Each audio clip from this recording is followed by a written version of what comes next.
Good morning student, welcome to social studies of 4th standard. Student, हमने इसके पहले के वीडियो में हमारा हिस्ट्री का लेसन चालू कर दिया था, जो कि पेज नंबर 122 पे था और लेसन नंबर था 16, इंदुस वैलीज सिविलाइजेशन। इस लेसन में हमने हमारी भारतीय इतिहास की जो प्राचीन संस्कृति सभ्यता है उसके बारे में एक इंट्रोडक्शन पढ़ा था कि कैसे इतनी पुरानी प्राचीन संस्कृति होने के बाद भी वहाँ के लोग कितने प्रगत थे, कितने वेल प्लानर थे कि उन्होंने सोच समझकर शहर की स्थापना की थी, सोच समझकर घरों की रचना की थी। सिंगल स्टोर, डबल स्टोर, पक्के ईंटों से उन्होंने घर बनाए थे। जो घरों में वेस्टेज जो पानी था, गंदा पानी था, उनको निकालने की सिस्टम भी उनको मालूम थी। इन सब का उनको नॉलेज था और उन्होंने घर में किचन, बाथरूम, टॉयलेट इनकी भी व्यवस्था की थी। मतलब ये कई हजारों साल पहले की संस्कृति होने के बाद भी तभी के लोग इतने प्रगत थे कि हम अगर आज ये संस्कृति अस्तित्व में थी तो हम कई दुनिया के कई आगे चले जाते। तो इस प्रकार हमने हमारी इंदुस वैली सिविलाइजेशन के हाउसेस के बारे में वगैरह पढ़ा था। अब आज हम उनका जो फूड है, क्लॉथ है, इनके बारे में जानेंगे। ठीक है, देखो मैं रीड करती हूँ। The people were grew wheat, barley, peas etcetera. They also knew grinding. They ate meat, egg and fish beside vegetable and fruit. ये प्राचीन संस्कृति के लोग अपने खेती में, खेती जानते थे वो कैसे फसल उगाना, इनके बारे में उनको नॉलेज था क्योंकि आदि मानव ने भी खेती का इन्वेशन किया था। तो वो अपने खेती में व्हीट, बार्ली, पीज इत्यादि फसलों का उत्पादन करते थे। साथ ही में उनको ग्राइंडिंग कैसे करना इनके बारे में भी नॉलेज था। और वो क्या अपने भोजन में क्या खाते थे? मीट यानी मांस, अंडे, फिश, वेजिटेबल एंड फ्रूट्स, इन सब आहार का वो अपने आहार में शामिल करते थे, भोजन वो खाते थे। अब देखो, the people grew cotton, they also knew how to spin and weave cloth. वहाँ के लोग कॉटन उगाते थे अपने खेती में और उनको ये पता था कि कॉटन से धागे कैसे बनाना, उनसे कपड़े कैसे बुनना, ये सब नॉलेज उनको था। Apart from cotton cloth they wore woollen cloth too. Cotton कपड़ों के साथ साथ वो उलन कपड़े भी बुनते थे और पहनते थे। Both men and women over simple ropes of cotton और वूल। दोनों मेन एंड जो वुमेन थे, पुरुष और स्त्री दोनों, सिंपल कॉटन और वूल के कपड़े पहनते थे। They use to wrap it around their body with one shoulder bare. और इनका यूज, कॉटन और वूल का यूज वो अपने बॉडी को रैप करने के लिए, और जब रैप करते थे तो उनका एक शोल्डर खुला रहता था। इस तरीके से वो अपने शरीर को कपड़े लपेटते थे। They were fond of combing and decorating the hair and wearing jewellery. पता है कि लोगों को सजना धजना बहुत पसंद है, तो ये तब की मानव जाति को भी अपने आप को सजाना, अपने आप को सुंदर रखना पसंद था। तो वो फॉन्ड ऑफ कॉम्बिंग, उनको अपने बाल बनाना, उनको डेकोरेट करना, अलग अलग प्रकार की ज्वेलरी पहनना उनको पसंद था। Their jewels were made up of shells, bone, ivory, silver, gold etcetera. और उनके जो ज्वेलरी थे, वो ज्वेल जो बनाते थे वो किससे बनाते थे? शेल से, बोन से, आइवरी से, सिल्वर से और गोल्ड से वो अपनी ज्वेलरी बनाते थे और अपने आप को डेकोरेट करते थे। सजना संवरना उनको पसंद था। और नेक्स्ट टॉपिक इज रिक्रिएशन। मतलब तब भी, अब आज हम रिक्रिएशन मतलब मनोरंजन, कर्म कैसे करते थे वो अपने। आज हम घरों में टीवी देखते हैं, रेडियो सुनते हैं, पिक्चर्स देखते हैं, है ना, गेम्स खेलते हैं। तो तब के लोग भी अपना मनोरंजन किस तरीके से करते थे? Toys made up of clay have been found at this site. जब जमीन के अंदर से खुदाई करने पे ये जो अवशेष प्राप्त हुए, तब उस अवशेष में उनको कुछ टॉयज भी, उनके टुकड़े, उनके टॉयज के अवशेष भी उनको प्राप्त हुए। They are in the shape of animal. और वो जो टॉयज थे वो एनिमल के शेप में थे, बर्ड्स के शेप में थे, डॉल्स के शेप में थे, कार्ड्स थे। एंड जो adult enjoy singing, dancing and gambling, hunting and animal fight. बच्चे लोग टॉय के साथ खेलते थे और जो बड़े लोग थे वो सिंगिंग करते थे, डांसिंग करते थे, पत्ते खेलते थे, हंटिंग शिकार करते थे, एनिमल की फाइट आपस में खेलते थे और इस प्रकार वे अपना मनोरंजन करते थे। Now, the main occupation of the people seemed to be agriculture, animal rearing, weaving and pottery. जो उनके प्रमुख व्यवसाय थे उसमें था एग्रीकल्चर, खेती करना, पशुपालन करना, वीविंग एंड पॉटरी, कपड़े बुनना और बर्तन बनाना, पॉटरी मटके बनाना, मिट्टी के जो बर्तन बनाते थे वो, ये सब वो व्यवसाय करते थे। Some people were obviously craftsmen who made jewelry, utensil and tools from different metal. कुछ लोग क्राफ्टमैन थे जो ज्वेलरी बनाते थे, बर्तन बनाते थे, and tools from different metal, और अलग अलग मेटल से वो टूल्स बनाते थे शिकार करने के लिए वगैरह अपने। तो इस प्रकार उनका व्यवसाय था। People traded in the local market, they trade with the neighbouring region also. वहाँ के लोग, इंदुज वैली सिविलाइजेशन के लोग लोकल मार्केट में भी व्यापार करते थे और साथ ही में अपने आजू बाजू के क्षेत्र में भी वो व्यापार करने के लिए जाते थे। Lothal in Gujarat was an important port from where goods were sent by boat to other countries. Gujarat में लोथल नाम की एक प्लेस है, वहाँ पे एक इम्पोर्टेंट पोर्ट यानी बंदर था जहाँ पे बड़ी बड़ी शिप्स आती है, वहाँ पे माल लेकर फिर वो शिप्स जाती है, मतलब शिप्स रुकने की जो जगह थी उसे हम पोर्ट कहते हैं।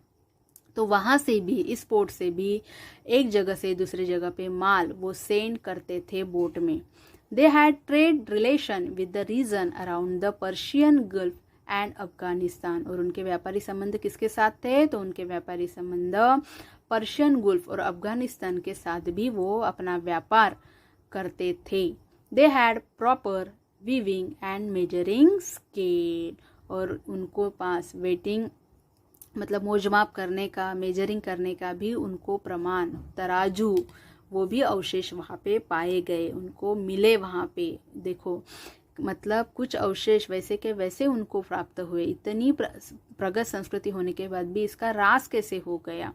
देखो यहाँ पे आप पिक्चर देख सकते हो, the seals found in the excavation of Indus valley. जब जमीन के अंदर खुदाई की गई तो ये कुछ सील्स, अवशेष वो पाए गए हैं। यहाँ पे अलग अलग जानवर, लिपि वहाँ पे दिखती है। ठीक है, our next topic is religion. We may get some idea about the religious belief of the people from the seals and statues excavated at the site. जब हड़प्पा एंड मोहनजोदारो में खुदाई की गई तो जमीन के अंदर से जो अवशेष पाए गए उनमें से इतिहासकारों ने एक आइडिया लगाई कि तब के लोग भी ईश्वर को मानते थे, मूर्ति पूजा को मानते थे, क्योंकि कुछ ऐसे, ये देखो आप यहाँ पे पिक्चर में देख सकते, कुछ ऐसे वहाँ पे रिलीजियस स्टैचू मिले, अवशेष मिले, सील्स मिले कि जिनसे पता लगता था कि वहाँ के लोग भी धर्मों का पालन करते थे, मूर्ति पूजा करते थे। They probably worship mother goddess, Lord Shiva and the elements of nature. और वहाँ के लोग किन किन देवताओं की पूजा करते थे? तो मदर गॉडेस, एक देवी की मूर्ति वहाँ पे प्राप्त हुई थी, लॉर्ड शिवा की शिवलिंग वहाँ पे प्राप्त हुई थी, और उनसे पता चला कि लोग भगवान शंकर को भी मानते थे, एंड नेचर के बाकी अदर एलिमेंट्स की भी वो पूजा करते थे। The custom of sacrificing animal to please the gods was also prevalent. और वहाँ मतलब जैसे हम बोलते ना बलि चढ़ाते हैं, भगवान को अगर खुश करना रहा तो लोग पहले के बलि चढ़ाते थे। तो यहाँ के लोग भी, इंदुज वैली सिविलाइजेशन के लोग भी और भगवान को अगर उन्हें खुश करना रहा तो वो एनिमल्स की सैक्रिफाइसिंग मतलब बलि चढ़ाते थे कि ताकि भगवान हम पर प्रसन्न हो और हमारी जो पूजा है वो सफल हो। ये रिवाज भी प्राचीन संस्कृति में प्रचलित था। अब हमारा नेक्स्ट टॉपिक है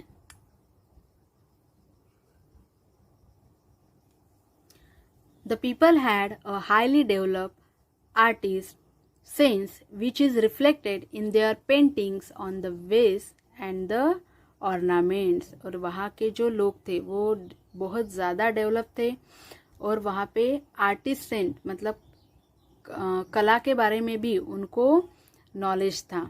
एंड ये सब वहाँ की जब खुदाई में पेंटिंग्स निकली तो और ऑर्नामेंट्स निकले तो इन पे से वे पता चल गया कि वहाँ के लोग कला के बारे में जानते थे।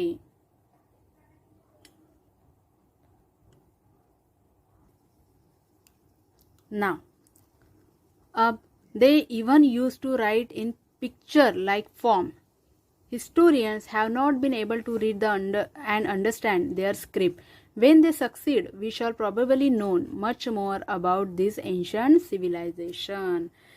जब खुदाई में ये अवशेष उन्हें प्राप्त हुए इतिहासकारों को, तो वो उसमें कुछ लिखा था, बट इतिहासकार वो लिपि उन्होंने जो कुछ लिखा था वो लिपि अभी तक उनकी जो लैंग्वेज थी वो रीड नहीं कर सके, समझ नहीं सके। अगर वो लैंग्वेज, उनकी जो लिखी हुई स्क्रिप्ट अगर समझ में आ गई तो इस प्राचीन संस्कृति का जो भी रहस्य है वो खुल जाएगा। When they succeed, we shall probably know much more about the ancient civilization. और जब ये पढ़ने में हम सक्सेस हो जाएंगे, इतिहासकार सक्सेस हो जाएंगे, तब इस प्राचीन सभ्यता के बारे में हमें और जानने को मिलेगा।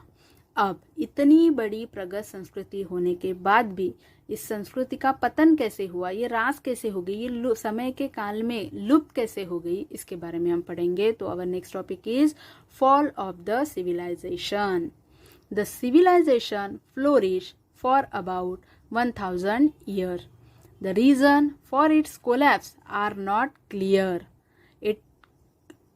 It could be due to the Aryan invasion or could be due to natural cause such as regular flood, epidemic or a climate change. अब ये इतनी प्रगत संस्कृति होने के बाद भी ये लुप्त कैसे हो गई समय के चक्कर में।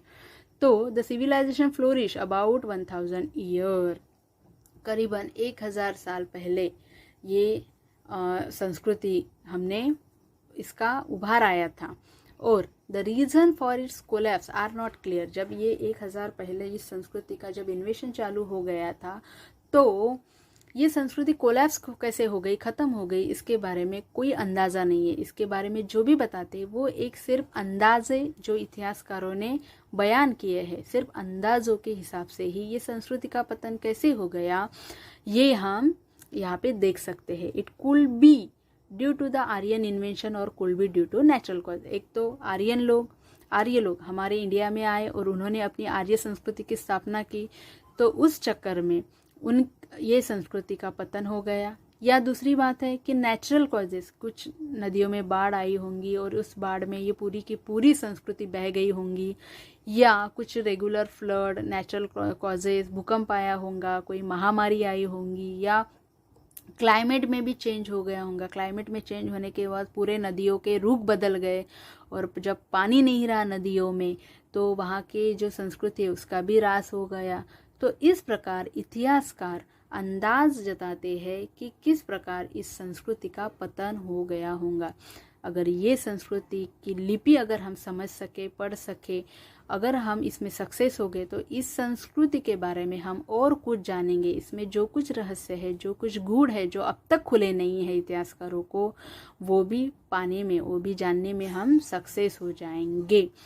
तो इस प्रकार हमारा ये जो लेसन था इंदुज़ वैली सिविलाइजेशन, जो संस्कृति थी इंदुज़ नदी के किनारे पे जो संस्कृति बसी हुई थी, और इसके बारे में इसके बारे में डिटेल हमें आगे के क्लास में भी है। तो आप छोटे होने के कारण इस जस्ट इंट्रोडक्शन के स्वरूप में आपको ये लेसन दिया गया है।